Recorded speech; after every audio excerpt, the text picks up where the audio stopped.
చేయకూడదు అలా. ఆ మందార పువ్వు ఎక్కడుందో అక్కడ అమ్మవారు ఉందని భావించాలి. అక్కడికి వెళ్ళు, నువ్వు కావాలంటే చూడు, దండం పెట్టుకు వచ్చాయి. అవి కోయడం ఏమిటి? మొత్తం వాతావరణం అంతా పాడైపోయింది.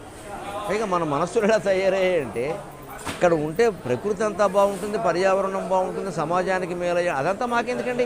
మందార పూలతో పూజ చేస్తే మాకు పిల్లలు కలుగుతారని చెప్పారు కదండి. అంటే మన ప్రయోజనం మనకి ముఖ్యం, సమాజం నాశనం అయిపోయినా పర్వాలేదు. ఇవాళ మొత్తం సమాజంలో వ్యక్తికి, వ్యవస్థకి కష్టాలు సంప్రాప్తించడానికి, మొత్తం మునిగిపోవడానికి సిద్ధంగా ఉండడానికి, అంతేకాదు భయంకరమైన వైరస్లు వ్యాపించి లక్షల మందిని మింగేస్తూ ఉండడానికి ఈ పర్యావరణం నాశనం కావడమే కారణం. ఎక్కడా ప్రకృతికి సంబంధించి ఏ నియమాన్ని మనం పాటించాలి. అసలు మనలో సామూహిక భావన, సామాజిక బాధ్యత అనేది ఇంగ్లీషులో చెబితే అర్థమవుతుంది.